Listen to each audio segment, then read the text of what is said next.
छोटे शेयर ऊंची छलांग। दर्शकों के काफ़ी सारे सवाल हमें मिल चुके हैं। कविता जी का सवाल है एनएमडीसी पर। अंशुल जी आपका व्यू जानना चाहती हैं वो। सर एनएमडीसी में एक डब्बे का ब्रेकआउट आ रहा है। डब्बे का टॉप है 79 के आसपास। 79 निकल अब आज वहीं से रिजेक्ट कर रहा है। 79 के ऊपर टिकना स्टार्ट हो तो फिर इसमें अच्छी खासी तेजी डेवलप होना स्टार्ट हो जाएगी। तो 79 के ब्रेकआउट का वेट कीजिए। है तो होल्ड कर लीजिए, नहीं है तो 79 के ब्रेकआउट का वेट कीजिए। आज कुछ हद तक जीएमडीसी भी रिकवरी की कोशिश कर रहा है। अगर टिक गया तब तो सब चीज ठीक हो जाएगी, अगर नहीं टिका तो फिर सेक्टर में थोड़ी सी और एनएमडीसी में रिलेटिव स्ट्रेंथ है। और जीएमडीसी अगर साथ देता है तो ज्यादा तेजी से चलेगा, अगर वहां पे साथ नहीं मिलता है तो फिर अपनी चाल धीरे धीरे चलता रहेगा। तो इट ऑल डिपेंड्स कि अगर सेक्टर पूरा चलने लगा तो एनएमडीसी बड़ा विनर बन जाएगा। एक हमारे दर्शक हैं वो पूछ रहे हैं सर मीशो के आईपीओ पर। मीशो का आईपीओ आज लिस्ट हुआ है, अंशुल जी इस पर क्या करें? मीशो। 111 का आई थिंक प्राइस बैंड था और काफ़ी शानदार लिस्टिंग हुई है इसकी। सर आज का लो स्टॉप लॉस ले लेना चाहिए। नहीं, मीशो पे ट्रेलिंग स्टॉप लॉस 162 का था क्लोजिंग बेसिस। कल भी उसके नीचे गया, ऊपर आके क्लोज किया, आज भी नीचे जा रहा है, ऊपर आ रहा है। 162 के नीचे क्लोज करे तो फिर अपनी प्रॉफिट बुक करके एग्जिट कर लेना है। फिर आईपीओ बेस बनने का वेट करना है। किसी को आईपीओ बेस मतलब अगर पढ़ने का शौक है या नया आईपीओ बेस देखने का है, कैपिलरी इसमें आईपीओ आया था, लिस्टिंग हुई थी 21 नवंबर को। एक छोटा सा प्राइमरी आईपीओ बेस बन रहा है कैपिलरी में, जिसकी रेजिस्टेंस जोन है कैपिलरी की 732 से लेके 750 के बीच में। तो उसी आईपीओ बेस के रेजिस्टेंस को हिट कर रहा है। 750 के ऊपर निकलता है तो बढ़िया वाला छोटा सा आईपीओ बेस ब्रेकआउट बनेगा, एकदम छोटा सा कैपिलरी। ठीक है सर। एक काउंटर है पेस डिजिटेक का। इसमें अमोल जी पूछ रहे हैं सर इसमें क्या एवरेज कर सकते हैं? एसटीजी। सर देखिए, एवरेज शब्द मेरी डिक्शनरी में है नहीं। मैं इन आउट वाला प्लेयर हूं। चला तो टारगेट, नहीं चला तो स्टॉप लॉस, इसके बाहर मैं कहानी नहीं देखता हूं। पेस डिजिटेक में 228 230 की जोन में एग्जिट करने के बाद से हम इस स्टॉक पे वेट एंड वॉच के मूड में हैं। आईपीओ बेस बन रहा था बॉक्स 231.17 और 207। अब ये 207 के नीचे ब्रेकडाउन दे दिया है, तो आईपीओ बेस जो ऊपर ब्रेकआउट आना था वो नीचे ब्रेकआउट आ गया है। फिलहाल कोई भी ट्रेड नहीं है, तो हम भी कोई ट्रेड नहीं कर रहे हैं, तो अवॉइड कर देना ज्यादा बेटर है जब तक कोई नया ट्रेड नहीं बन रहा है। ठीक है। एक सवाल है टाटा टेक में सर, अगेन एवरेज कर सकते हैं या नहीं? जिन्होंने ऊपर के भाव के लिए हैं अभी वो क्या करें अंशुल जी? टाटा टेक। टाटा टेक में कोई भी ट्रेडिंग का नहीं, मेरे पर्सनल पोर्टफोलियो में सर बाई सेल की कोई सलाह नहीं है। और टाटा टेक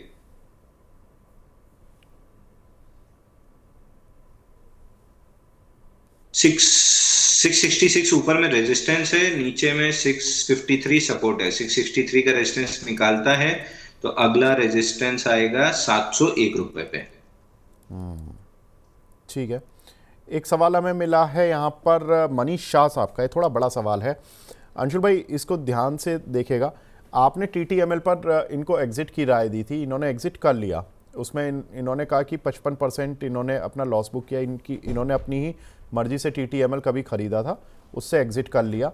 लेकिन इन्होंने कुछ एक शेयर्स और भी बेचे हैं लॉस वाले, और 3 शेयरों में शिफ्ट किया है। एक जेएसडब्ल्यू इंफ्रा, एक महिंद्रा एंड महिंद्रा फाइनेंस, और तीसरा विमता लैब। इनके बारे में सर लॉन्ग टर्म व्यू जानना चाहते हैं कि लॉन्ग टर्म में किस टारगेट के साथ, किस पॉइंट ऑफ व्यू के साथ ये रहें। तो महिंद्रा एंड महिंद्रा फाइनेंस अगर आप बहुत लॉन्ग टर्म 2-3 साल छोड़ना चाहते हैं तो छोड़ दीजिए। एनडी फाइनेंस जैसे चलना चाहिए, हालांकि थोड़ा लेट चला लेकिन चला।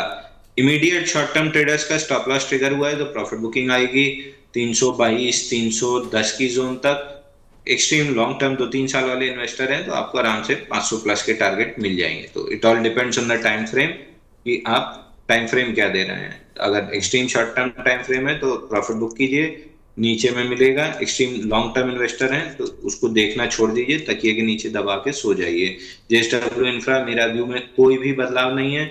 मैं प्राइस देख के या रिएक्शन देख के अपना व्यू नहीं बदलता हूँ। मेरा इन्वेस्टमेंट का व्यू है तो इन्वेस्टमेंट का व्यू एज इट इज है।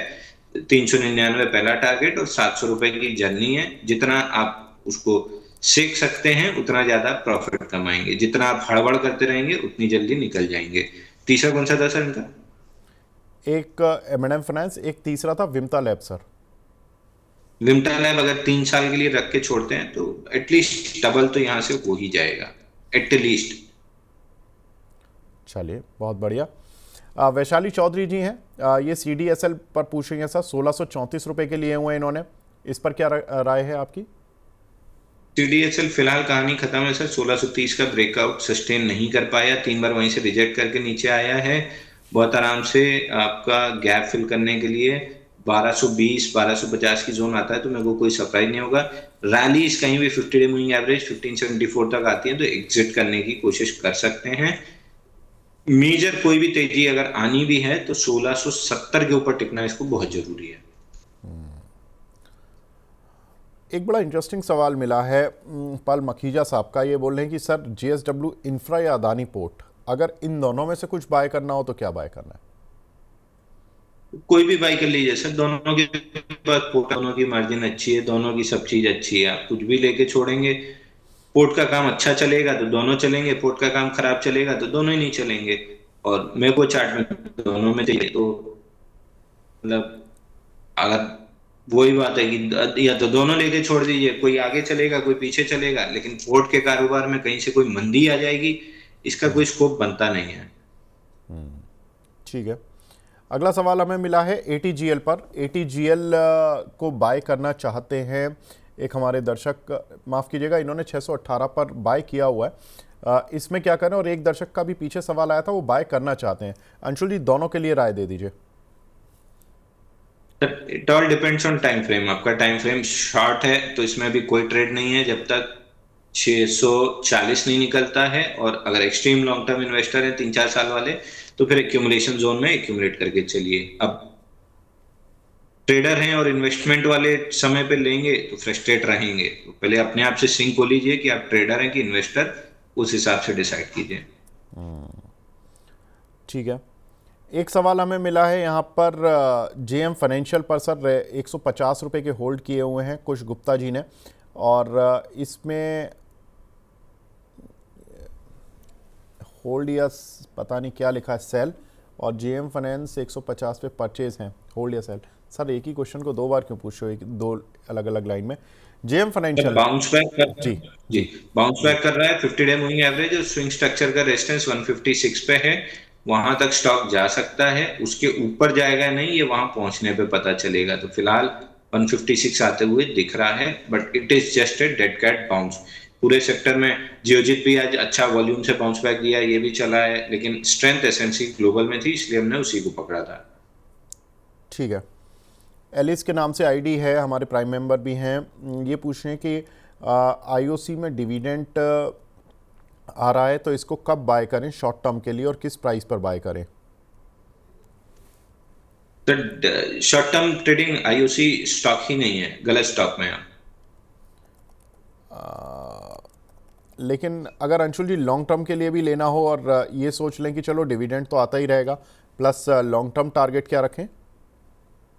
बात वही ना, मानसिकता शॉर्ट टर्म ट्रेडिंग की है, सलाह हम लॉन्ग टर्म की दे देंगे, रोज आके सवाल पूछेंगे। लॉन्ग टर्म वाले तो 128 130 से लेके बैठे हैं, 170 पे प्रॉफिट बुक कराई थी। अब जब नया बेस बन जाएगा तब वापस से बाई देंगे, अगले लेग में 224 240 चला जाएगा। तो इनकी मानसिकता शॉर्ट टर्म ट्रेडिंग की है। कृपया आईओसी से दूर रहें। नहीं, आप रोज सवाल पूछते रहेंगे, रोज मैं एक ही जवाब देता रहूंगा कि ट्रेडिंग वाला काउंटर है ही नहीं। ठीक बात है। लेकिन इसमें ना 18 दिसंबर को 5 रुपये का डिविडेंड आ रहा है, तो रिकॉर्ड डेट 18 तारीख है। तो जिन लोगों के पास है वो अपने अपने अकाउंट चेक कर ले, 5 रुपये आने वाले हैं आपके नंबर ऑफ़ शेयर्स के हिसाब से। तो ये आप लोगों के लिए अपडेट है। अगला सवाल हमें मिला है यहाँ पर सिद्धार्थ नाथ जी का। ये बोल रहे हैं कि सर चेन्नई पेट्रो 1015 रुपये के लिए हुए हैं, मिड टर्म टारगेट बता दीजिए, और लॉन्ग टर्म भी अगर कोई व्यू हो तो वो बता दीजिए। लॉन्ग टर्म तो मेरा व्यू नीचे ही का है क्योंकि बाइंग क्लाइमेक्स हुआ है। शॉर्ट टर्म में एक बाउंस बैक आपको जरूर मिल सकती है क्योंकि 50 डे मूविंग एवरेज पे स्वीप मारा है। एक बाउंस बैक आपको 990 की जोन तक मिल जाए, शायद मिल जाए, क्योंकि सर पे 10-20 डे मूविंग एवरेज भी खड़े हैं। निकाला तो 990 तक शायद एक पुल बैक देते, बट मेरे को बहुत कोई एक्सपेक्टेशन नहीं है कि ये स्टॉक आपको तोड़फोड़ रिटर्न दे देगा। धीरे धीरे करके कहीं भी 840 850 शॉर्ट टर्म में, और एक्सट्रीम लॉन्ग टर्म में तो बाइंग क्लाइमैक्स हुआ है, उसका टारगेट काफी नीचे का है, तो I am not very bullish on this. और बाइंग क्लाइमैक्स के बाद lower high type of structure दिख रहा है, तो धीरे धीरे करके बाइंग क्लाइमैक्स का सेकंड पहली बार टारगेट अचीव किया था 400 के आसपास, प्रिसाइसली लो बना था 437 के आसपास। वापस से अगर वो लो टेस्ट होते हैं तो कोई सरप्राइज नहीं होगा। ठीक है। ममता सिंह जी हैं, बोल रही हैं जय हिंद टू बोथ ऑफ यू। जय हिंद मैम। न्यूजन सॉफ्टवेयर 865 के लिए हुए हैं और सिल्वर बीस 170 रुपए का लिया हुआ है, दोनों पर आपकी राय अंशुल जी। न्यू जेन में न्यू जेन में कोई व्यू नहीं है, क्योंकि नहीं, न्यू जेन में बाइंग क्लाइमैक्स हुआ है 1800 पे, 670 इसका फाइनल टारगेट है बाइंग क्लाइमैक्स का, तो धीरे धीरे कंफर्टेबली उसकी तरफ चल रहा है। 840 का मेजर सपोर्ट है, उसके बाद से 2-3 बार बाउंस आ चुकी है, ये चौथी बार बाउंस है। इवेंचुअली जब तोड़ेगा तो 670 रुपए आते हुए दिखेगा। और सिल्वर बीस में सिल्वर भी अगर वही है, फिर आपका हॉरिजॉन क्या है, एक्सट्रीम शॉर्ट टर्म है तो एक बार बुक कर लीजिए, यहाँ से थोड़ी प्रॉफिट बुकिंग आ सकती है। अगर रख सकते हैं तो जो 88 रुपए से हम लेके चल रहे हैं, 286 284 का टारगेट, वो अभी भी इंटैक्ट है, बट अप डाउन होता रहेगा। ठीक है साहब। तो ये रही बात दोनों ही सवालों की। साथ ही हमें एक सवाल मिला है राजीव कुमार जी का विकास लाइफ पर। सर 500 शेयर हैं इनके पास, अभी क्या करना चाहिए? विकास लाइफ, ये बहुत दिन बाद नाम सुना है। ये हमारे इधर बड़ा पेनी स्टॉक ट्रेड करने वालों का बड़ा फेवरेट काउंटर है, विकास लाइफ। ये तो 1 रुपये 83 पैसे का है अंशुल जी, प्रोटोकॉल के सर मैं तहत इस तो पे मैं नहीं जनरली लेता हूँ। हाँ, हाँ। मैं जनरली इस पे व्यू देता नहीं हूँ, क्योंकि ये पेनी काउंटर है, हमारे इधर हाँ। बहुत ट्रेड होता है। मेरा कतई कोई इंटरेस्ट नहीं है सर। 8 रुपए से गिरते गिरते नॉन स्टॉप 2024 में 8 रुपए का हाई लगा था, वहां से वापस 1 रुपए आ गया, तो मैं जनरली अगर करता भी हूँ ऐसे काउंटर तो मैं सलाह कभी नहीं देता हूँ, क्योंकि मेरे को पता है कि इन इन रिस्क से कैसे निकला जाता है, कैसे कितना रिस्क लिया जाता है। मतलब ये अंत में तेल की मिठाई है। 2 दिन से ज्यादा 3 दिन से ज्यादा रखेंगे, सड़ जाएगी, पेट खराब करेगी। तो this is not something that retail investor should focus on. करना तो हम लोगों को भी नहीं चाहिए, लेकिन कभी कभी खुजली मिटाने कर लेते हैं, बट उसको उतना ही रखते हैं कि अगर गया तो बहुत खींच के 0.1% 0.25% ऑफ द कैपिटल, इससे ज्यादा का तो हम लोग भी नहीं करते हैं, तो सलाह देने का तो सवाल ही नहीं है। ठीक है सर। एक सवाल मिला है श्रवण सिंह जी का सुपर चैट पर। ये बोल रहे हैं कि sir eureka Forbes IPO base breakout pre-empt कर सकते हैं क्या, और कुछ गाइडेंस दे दीजिए मान एल्यूमिनियम पर। यूरेका फॉर्ब्स और मान एल्यूमिनियम। तो eureka Forbes IPO base breakout नहीं है, आप एससी देख रहे हैं इसलिए आपको आईपीओ बेस ब्रेकआउट दिख रहा है। बीएससी में बहुत सालों से लिस्टेड काउंटर है, it is not an IPO base, और लेट, बल्कि ये लेट स्टेज ब्रेकआउट है। बीएससी के चार्ट पे जाके देखेंगे, फिफ्थ स्टेज का ब्रेकआउट दिखेगा। Completely avoid eureka Forbes. मान एल्यूमिनियम, हमेशा जब छोटा चार्ट देखे ना, एक बार बीएससी में चेक कर लिया कीजिए। मान एल्यूमिनियम बाइंग क्लाइमेक्स हो चुका है सर 44 रुपए पे। बाइंग क्लाइमेक्स का टारगेट भी कंप्लीट कर चुका है 18 रुपए पे। बाउंस बैक में 34 का लोअर हाई बनाया है, लोअर हाई बना के वापस 18 की तरफ जा रहा है। Here and there bounce back can not be ruled out, but 18 रुपए आते हुए दिख रहा है। ठीक है।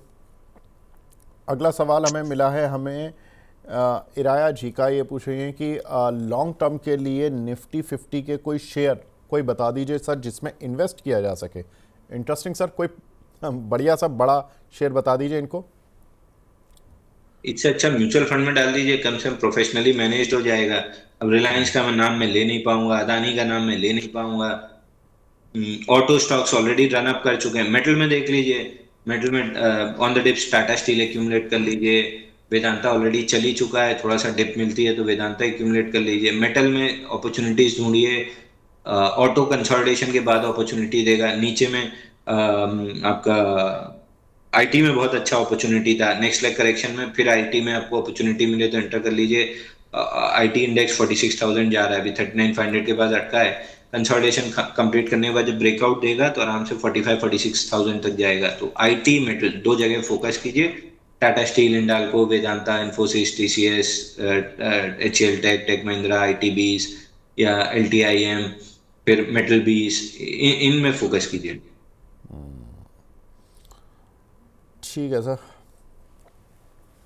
एक हमारे दर्शक हैं वो थोड़े शायराना हो गए हैं, विमल सिंह जी, वो उन्होंने कोई क्वेश्चन नहीं पूछा, बोल रहे हैं शेयर मार्केट की है बड़ी कहानी, कभी चांद पर कभी पानी, सुबह लगती अमीरी की चाह, शाम होते ही फिर गरीबी की राह। वाह क्या बात है सर। लगता है कि आपकी जो पिछली कुछ जर्नी रही है कुछ खास अच्छी नहीं है, और वो इनफैक्ट सभी की नहीं है, तो इसीलिए आपके दिल से ये इस तरह की बातें निकल रही है। लेकिन बहुत अच्छा, बहुत बढ़िया आपने बात बोली है कि शाम होते ही फिर मिड गरीबी की राह। Cap, mid cap small cap के लिए दूसरी शायरी है सर। अच्छा वो क्या है अंशुल जी? मैं खाली पहली लाइन, मतलब पहली लाइन भी आधी ही बता रहा हूँ। अभी कमी गर्दिश में हूँ बस, इससे आगे मत बुलवाइए मुझसे। अच्छा अच्छा, चलिए ठीक है। तो मतलब कुल मिलाकर इन्होंने तो खैर अच्छी लाइन लिखी है, और ये इंट्राडे ट्रेडर लगते हैं। इनकी जो बात से एक जो तथ्य निकल कर आ रहा है वो ये है कि शेयर वो तो मार्केट की है है, बड़ी कहानी, कभी है तो चांद इधर। पर कभी पानी। मतलब यानी कि कभी इनको पानी मिल जाता है, कभी चांद पर होते हैं, कभी पानी मिल जाता है। सुबह लगती अमीरी की चाह, यानी कि सुबह जो ट्रेडर जब बैठता है ना टर्मिनल के सामने, तो उसको एक उम्मीद होती है कि आज तो पैसा बना ही लूँगा, मोटा पैसा बनाऊंगा। लेकिन शाम आते आते फिर उसको मिलती है गरीबी की राह, यानी कि वो अपनी कैपिटल लॉस ही करता है। तो ये इनकी कहानी का तथ्य है। इंटरेस्टिंग सर, बहुत बढ़िया। एक हमारे दर्शक हैं सुमी साहब, भाई ये एसबीआई कार्ड्स पर सवाल पूछ रहे हैं सर, इसमें कोई अपमूव आने के चांस हैं क्या नियर टर्म फ्यूचर में? तो एसबीआई कार्ड में ठीक ठाक स्ट्रक्चर और सेटअप बिल्ट है, लेकिन अभी समय नहीं आया है। मे भी थोड़ा सा और टाइम लेगा। मैं बुलिश तो हूँ स्टॉक पे और चार्ट पे, लेकिन इमीडिएट बाइंग वाला बुलिश नहीं हूँ। पैटर्न अंडर डेवलपमेंट है, ठीक ठाक डेवलप हो रहा है, ट्रायंगल काइंड ऑफ पैटर्न है। जब इसका ट्रायंगल का ब्रेकआउट, आपको याद होगा इंडिगो ब्रेकआउट हमने प्ले किया था 4600 रुपए पे, मैक्स फाइनेंशियल का प्ले किया था, मैक्स हेल्थ का प्ले किया था। तो ट्रायंगल बन रहा है वीकली पे, जब ये कंप्लीट होके ब्रेकआउट देगा तब हमारा जरूर इंटरेस्ट आएगा। ठीक है। अगला सवाल हमें मिला है मोंटे कार्लो पर, सर संतोष सिंह जी का सवाल है। अंशुल भाई इसमें बताएं क्या लग रहा है? सर्दियों का सीज़न तो तो मोंटे चरम पर है, कार्लो भी मोंटे कार्लो मतलब शेयर क्यों, शेयर में क्या करें? सर नहीं, मतलब ये सारे चल ही नहीं पा रहे हैं ये, मतलब क्या बोलना चाहिए, फूफा जी के कहर में सारे सारे के सारे घबराए बैठे हैं। 800 के ऊपर दो बार अटेम्प्ट किया मोंटे कार्लो ने ब्रेकआउट की। लास्ट टाइम जब 900 तक भी पहुंच गया था, लेकिन जब फेल्ड हुआ तो बॉक्स के बॉटम 500 तक आया, फिर 500 से चला और 800 के ऊपर गया, फिर फेल किया है। तो प्रोबेबली यहाँ से अगर हायर लो बना तो ठीक है, 800 के ऊपर ब्रेकआउट सस्टेन हो जाएगा, बाकी उम्मीद कम है। सेकेंड टाइम, थर्ड अटेम्प्ट, मतलब एक दो तीन चार, चौथा अटेम्प्ट फेलियर है। नीचे रेंज बॉटम 500 रुपए आने की प्रोबेबिलिटी काफी हाई है, 800 के ऊपर टिक ही नहीं पाता है काउंटर। अच्छा अंशुल भाई एक चीज़ देखिए, इसके ना रिजल्ट आते हैं अक्टूबर दिसंबर क्वार्टर के सबसे बेहतरीन, तो रिजल्ट आते होंगे जनवरी फरवरी में, और जब वो एकदम से प्रॉफिट आता है, जैसे आप देखो लास्ट ईयर दिसंबर क्वार्टर में 95 करोड़ का प्रॉफिट आया, उसके बाद मार्च में 10 करोड़ का लॉस, जून में 16 करोड़ का लॉस, सितंबर में 16 करोड़ का प्रॉफिट। मतलब सितंबर से होलसेलर थोड़ा माल भरना शुरू करते होंगे विंटर का, और बेहतरीन जो माल भरा जाता होगा वो अक्टूबर दिसंबर क्वार्टर में लिया जाता होगा इनसे, तो इसलिए सर्दियों के ही माल ये ज़्यादा बनाते हैं मोंटे कार्लो, तो उस वजह से इनका अक्टूबर दिसंबर क्वार्टर अच्छा रहता है। ये जो सीजनल वाले काउंटर होते हैं, अब जब इसके जनवरी फरवरी में रिजल्ट आएंगे, उससे पहले अगर कोई मूव बनता है इस काउंटर में, या उस रिजल्ट को देखकर कोई मूव बनता है, क्या एग्जिट कर लेना ठीक रहेगा? वरना फिर आपको एक साल फिर इंतजार करना पड़ेगा, क्योंकि फिर कंपनी तो प्रॉफिट में आने के चांसेस कम ही होते हैं। इस तरह का सीजनल शेयर है ये। तो कोई लेवल है जहां पर कि एग्जिट की आंख बंद करके निकल जाना, फिर देखना मत अगले एक साल? ₹800 सर, 800 जाता है फिसल जाता है, मतलब ऐसा नहीं कि एग्जैक्टली 800, कई बार एक्सीड करता है, थोड़ा सा 19-20 ऊपर नीचे होता है, बट 800 के ऊपर जाने के बाद इसको लूज मोशन होने लगते हैं, ये वापस से ₹500 आ जाता है। तो 800 के ऊपर जहां भी वीकनेस मिले, बेच के खाली कर लीजिए। ठीक है, एक सवाल मिला है हमें इंडियन होटल पर, सर इस पर आपकी राय। तो इंडियन होटल तो जब से वो ट्रायंगल का टारगेट कंप्लीट किया था उसके बाद से हम अपनी लिस्ट से हटा चुके हैं। कुछ हद तक आज फ्राइडे जुनिपर में रिवर्सल बना था, और वीकली चार्ट पे लेमन ट्री में कुछ रिवर्सल है। इसके अलावा बाकी किसी होटल काउंटर में एज सच कोई मूव नहीं है, और इंडियन होटल में तो बिल्कुल भी कुछ भी नहीं है। गलती से भी अगर ये काउंटर 670 के नीचे क्लोज किया तो और तेजी से डाउन साइड बनेगी। बाइंग का स्ट्रक्चर तो बिल्कुल भी नहीं है। जी, अंशुल जी, एक आपकी फ़ैन निकल कर आई हैं सोनाली जी, सोनाली तरुण चोपड़ा जी। ये बोल रही हैं कि अंशुल सर के कहने से इन्होंने एल&टी फाइनेंस ₹160 पर बाय किए किए थे लॉन्ग टर्म के लिए, अभी भी होल्ड करूं या क्या करूं? और बढ़िया पैसा बना है सर। तो पैसा बना है तो अब ट्रेलिंग स्टॉप लॉस से पैसा बचाना सीखिए।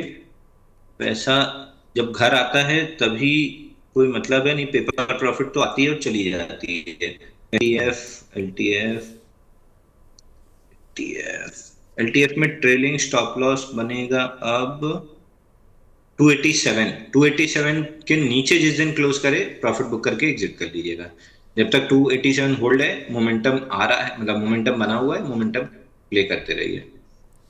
दीपक सिंह जी पूछ रहे हैं सर, नायका 258 के लिए हुए हैं और पैसा लो ₹40 के, इन दोनों पर आपका व्यू। नायका महंगा लिए, नायका 225 के अराउंड आईपीओ बेस ब्रेकआउट था, और 258 पे तो एटलीस्ट कोई फ्रेश बाइंग स्ट्रक्चर नहीं था नायका में। तो फिलहाल आप मान के चलिए कि ले ही लिए हैं, तो एक बार मेरे को लग रहा है एक बार ये गैप छूटा हुआ था वो फिल किया है। अगर गलती से 240 तोड़ा तो फिर ये आईपीओ बेस रिटेस्ट करने 224 225 तक आएगा। अगर यहाँ से सपोर्ट मिल गया तो ऊपर, नहीं मिला तो 224 आके ऊपर, बट इवेंचुअली जब तक 224 प्रोटेक्टेड है, मैं मान के चल रहा हूँ कि 325 का टारगेट आपको मिलेगा। पैसा लो सर। पैसा लो। सर ये कभी पैसा देगा? सर देखिए, आप अल्टीमेटली आपको अटेम्प्ट्स लेने होते हैं, उसको इस तरीके से देखिए ना। मतलब मैं ये बोल रहा हूँ, आप उसको फेलियर रेट की जगह रिस्क रिवॉर्ड के रेट पे देखिए ना। मान लीजिए मैंने 0.25% की रिस्क ली, 40.85 के ऊपर, ये इसको ले लीजिए, इन्फीबीम को ले लीजिए, लगभग सिमिलर बिहेव करते हैं। 0.25% की रिस्क ली, स्टॉप लॉस कट गया, 0.25% की रिस्क ली, स्टॉप लॉस कट गया, फिर 0.25% की रिस्क ली, फिर स्टॉप लॉस कट गया, फिर ली, फिर कट गया। पांचवी बार आप क्या करेंगे कि पांचवें अटेम्प्ट में मैं प्ले नहीं करूंगा, जबकि हर बार क्या होता है, दूसरे अटेम्प्ट में रिटेल नहीं आता है, जो थोड़े बहुत आते हैं वो तीसरे में नहीं आते हैं, चौथे में तो कोई भी नहीं आता, जनरली तीसरे ही में कोई नहीं आता है, बट चौथे में तो बिल्कुल ही नहीं आते हैं। और अगर पांचवा अटेम्प्ट दे रहा है तो और पावरफुल हो जाता है, क्योंकि रिटेल तो बिल्कुल ही दूर रहेगा। अरे यार, हर बार स्टॉप लॉस खा जाता है, कचरा शेयर है, हटा, इसको नहीं करना। और पांचवी बार आप देखते हो कि वो 30% चल गया, तो 0.25 करके 4 बार स्टॉप लॉस कटा, 1% लॉस हुआ। 0.25 का एक बार लिया और वो 7-8 आर रिस्क भी आपको दे गया, तो 4 आर में आपका स्टॉप लॉस रिकवर हो गया, अगले 4 आर में आप पैसा कमा लिए। तो it is all about staying consistent, कि मैं कंसिस्टेंटली 0.25% ऑफ द रिस्क डाल रहा हूं मार्केट में। 3 बार वो मेरे को मतलब झापड़ मार रहा है, लेकिन जब 2 बार मेरे को गुलाब दे रहा है तो पूरा गुलदस्ता दे रहा है। तो अल्टीमेटली इस पे डिपेंड करता है कि आप कितने कंसिस्टेंट हैं, बार बार शो अप। आप रोज आके वहां पे खड़े हैं तो किसी ना किसी दिन आपको पैसा मिल ही जाएगा।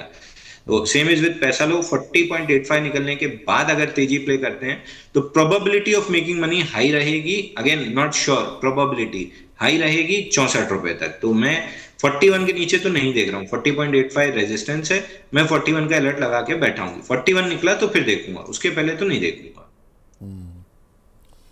अमित दुलार जी का सवाल है सर, KRBL 379 के लिए हुए हैं, 1 साल का विजन है, क्या करें इस पर?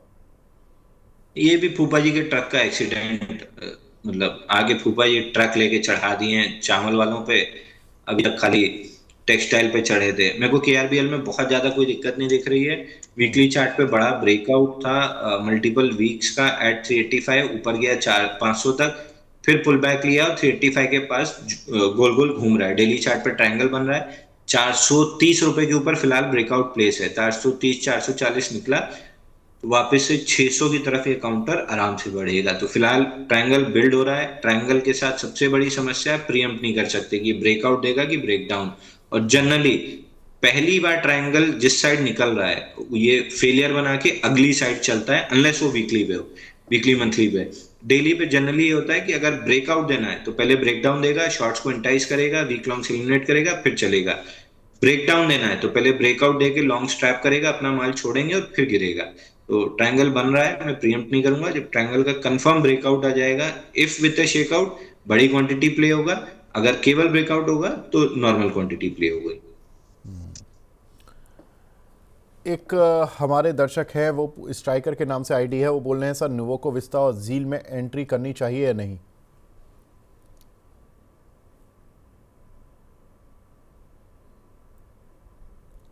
नुवोको, सर अभी नुवोको में बाउंस बैक प्ले करना है 356, सॉरी 380 तक, 50 डे मूविंग एवरेज तक तो कर सकते हैं। बट इसमें समय लगेगा स्ट्रक्चर बिल्ड होने में। प्रीवियस जो ब्रेकआउट आया था 380 400 का, वो गया 480 तक, बट रिट्रेसमेंट बहुत डीप ले लिया है। तो वापस से 400 385 400 के आसपास इसको एक नया स्ट्रक्चर बनाना होगा, जो बनेगा। आई एम वेरी ऑप्टिमिस्टिक कि बनेगा, बट फिर वो समय कितना खींचेगा। आप लेंगे 3 साल के लिए और 3 दिन में सवाल पूछना स्टार्ट कर देंगे। तो this is a big trade, long term trade. तो अभी तो नहीं बन रहा है, 385 400 के ऊपर टिकने लगेगा तो जरूर बनने लगेगा। ठीक है। थायरो केयर में एंट्री कर सकते हैं क्या 1 साल के लिए? विशेष जी पूछ रहे हैं।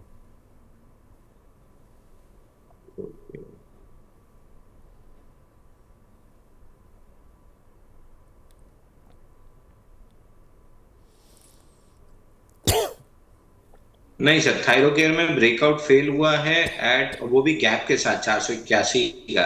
लॉन्ग लिक्विडेशन का पहला टारगेट कंप्लीट किया है 400, बट लॉन्ग लिक्विडेशन के एक्चुअल जो टारगेट आते हैं 337 आते हैं। तो पुल बैक में कहीं भी 450 460 मिलता है तो एग्जिट करने की कोशिश कीजिए। 337 एग्जैक्टली जो प्रीवियस ब्रेकआउट पॉइंट था, यही लॉन्ग लिक्विडेशन का टारगेट रहेगा। ठीक है। अगला सवाल हमें मिला है अली जेबादी का। ट्रांसलेट लाइटिंग 740 रुपए के लिए हुए हैं सर, इस पर आपकी राय? फ्रांस रेल लाइटिंग, इसमें मूव आ रहे हैं पिछले 2-3 दिन से।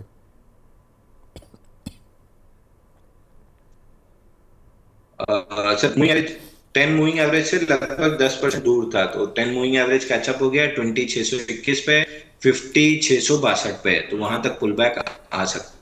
जो स्ट्रक्चर का ब्रेकडाउन 750 पे आया था, उसका पूरा फ्लश और ऑर्डर ब्लॉक सारा टेस्ट हो चुका है लगभग। पुल बैक है, पुल बैक के बाद फिर नीचे आएगा। तो पुल बैक में 50 डे, जनरली जब 10 डे मूविंग एवरेज से इतना दूर हो जाता है स्टॉक, तो पुल बैक सिर्फ 10 तक नहीं आती है, पुल बैक फिर स्ट्रेच करके 50 तक जाती है, और 50 655 660 के बीच में है और डाउन ट्रेंडिंग है। तो जैसे जैसे दिन निकलेगा मूविंग एवरेज भी नीचे आएगा। तो 50 डे मूविंग एवरेज जैसे टेस्ट हो, HLC3 EMA 50 जैसे वो टेस्ट हो, एक बार एग्जिट कर सकते हैं। ठीक है। स्वप्निल जी का सवाल है सर, रत्नवीर प्रिसीजन, इस पर क्या राय रहेगी आपकी?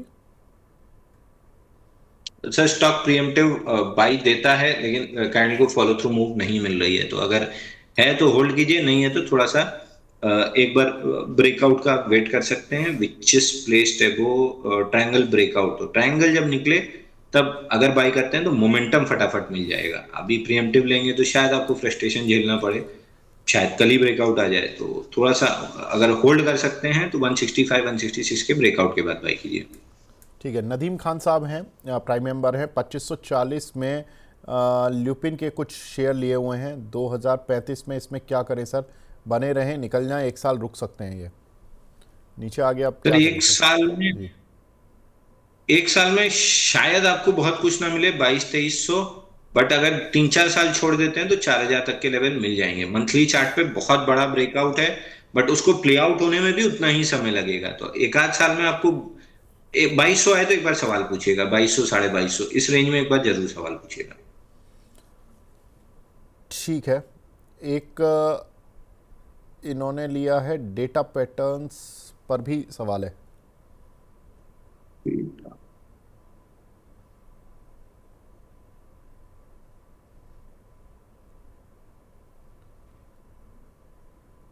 अंशुल जी डेटा पैटर्न।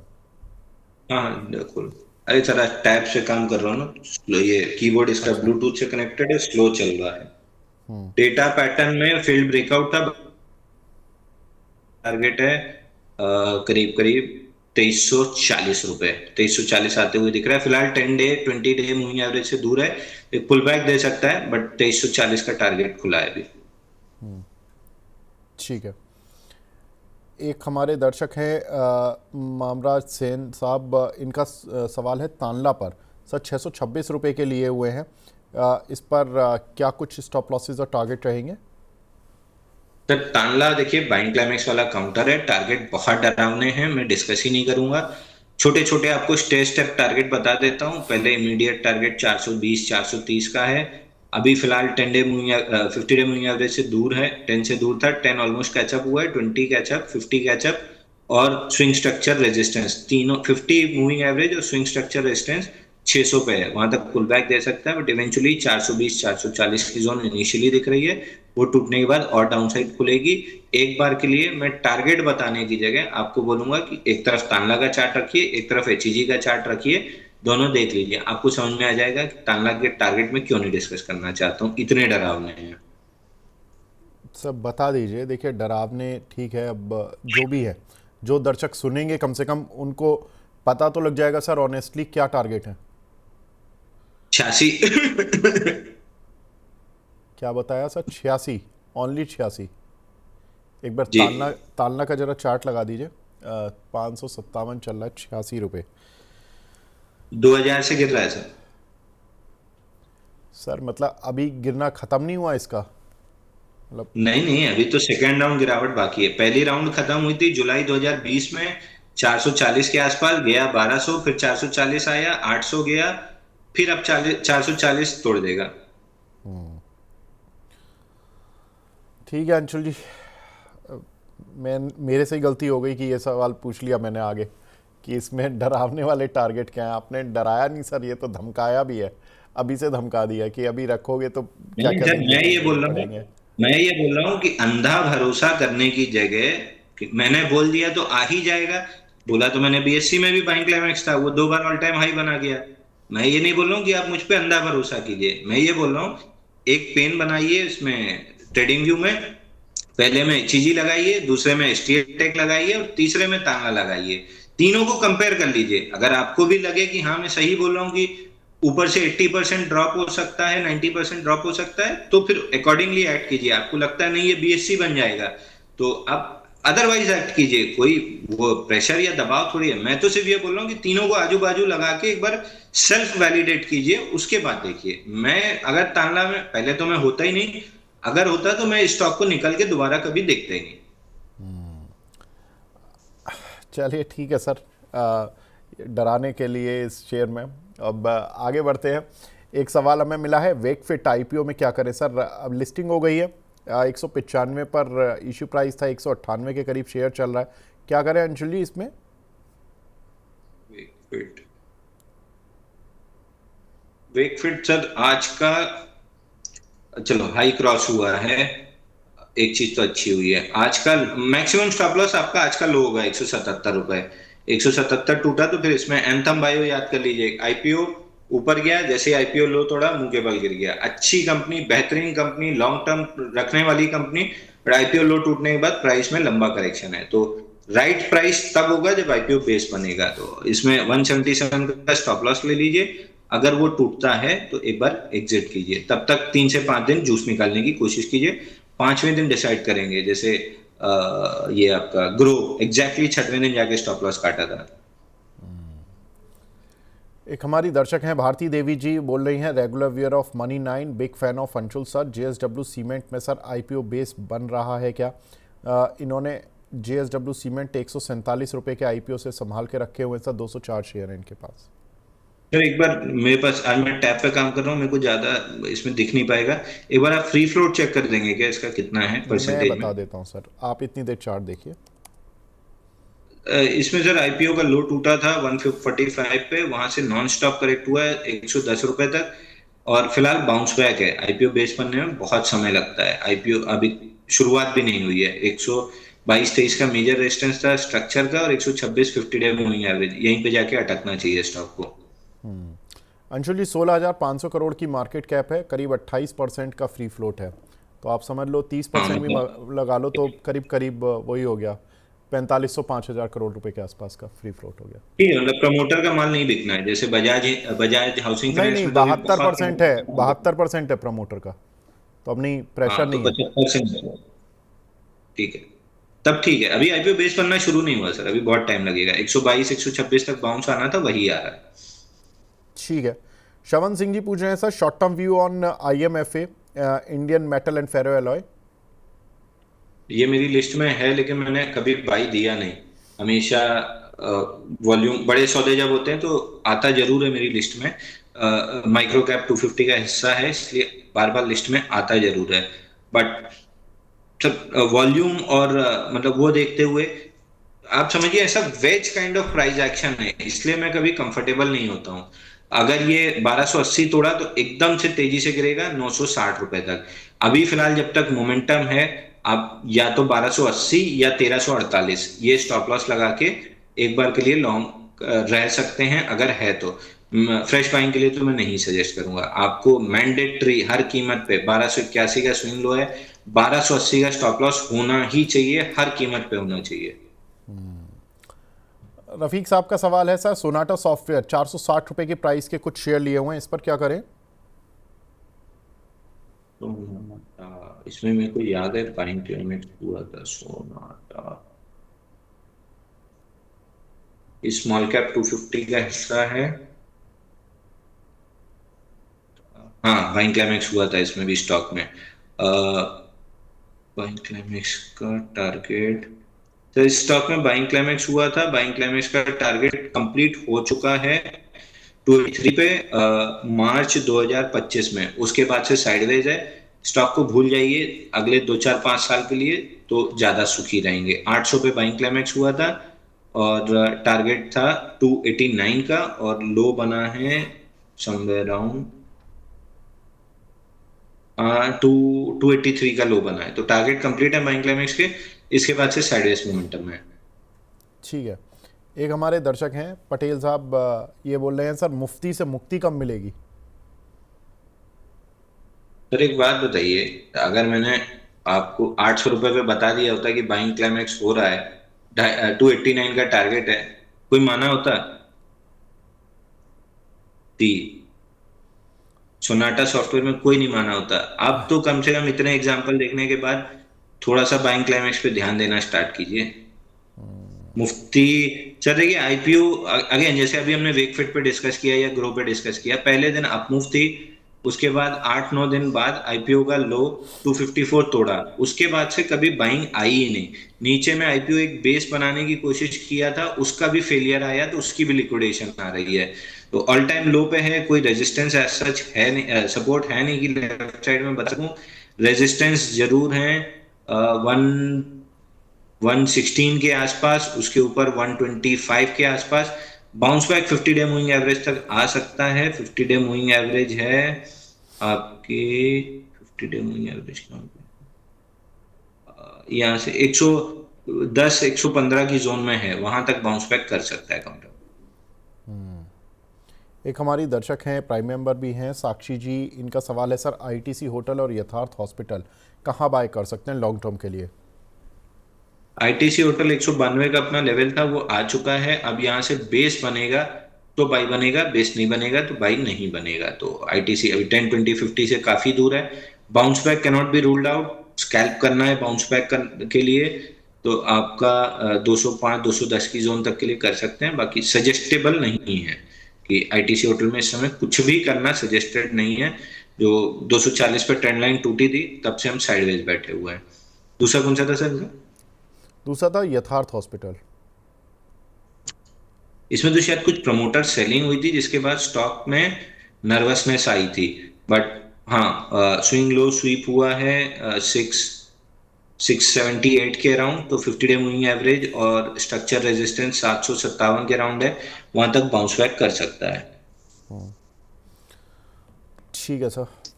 अगला सवाल हमें मिला है यहाँ पर IGIL, international geological institute limited, ये काउंटर लिया हुआ है इन्होंने आईपीओ का। 327 का, 327 रुपये का।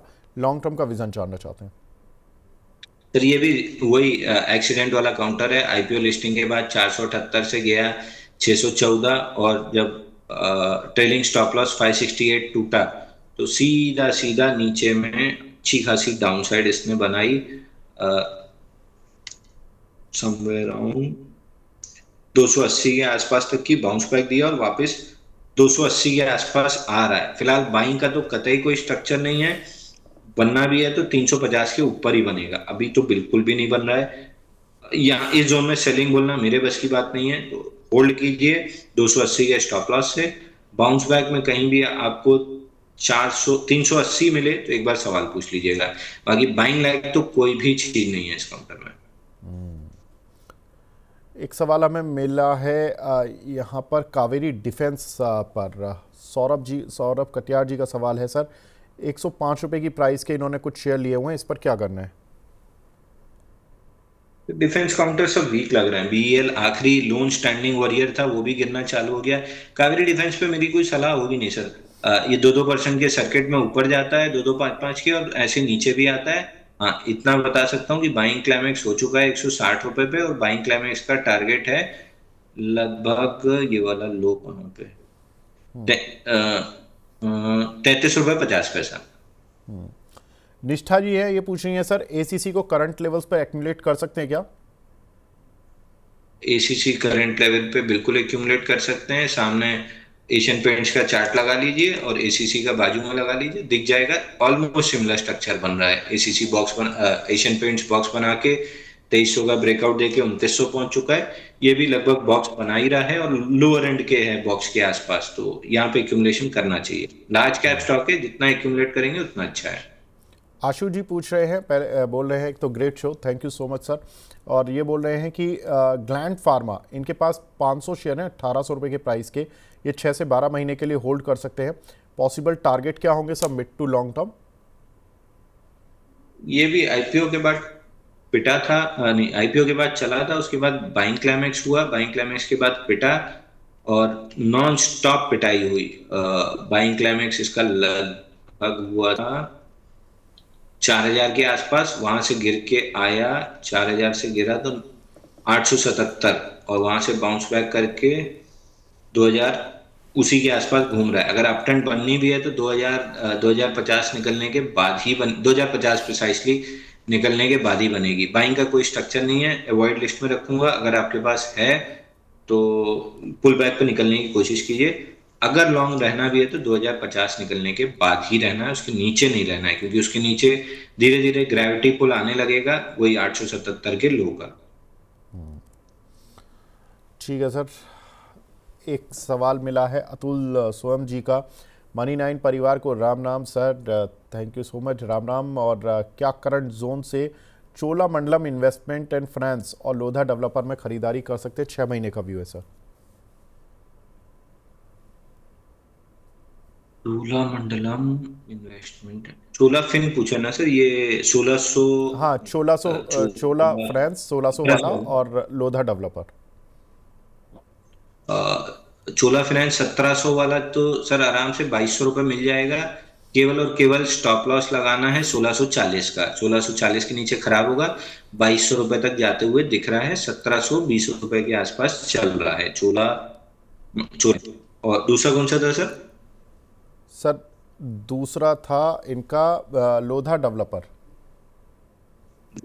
मैं एक्सट्रीमली बेरिश हूँ इन पे, रियलिटी वाले काउंटर पे। रियल एस्टेट इंडेक्स वाला काउंटर भी मेरे को, इंडेक्स भी मेरे को बेरिश लग रहा है, और लोढ़ा भी मेरे को फिलहाल बेरिश लग रहा है। इसमें बुलिश सेटअप बने थे जो फेल हुए थे, और अब 1039 अगर लोढ़ा तोड़ता है, अगर मगर की बात नहीं है, जब भी तोड़ता है 764 का पहला टारगेट खुलेगा, और 450 के आसपास दूसरा टारगेट खुलेगा। Reality index is extremely weak, 12 से 15% की डाउनसाइड दिख रही है, और अगर आती है तो ये सारे स्टॉक्स में काफी डाउनसाइड खुल जाएगी।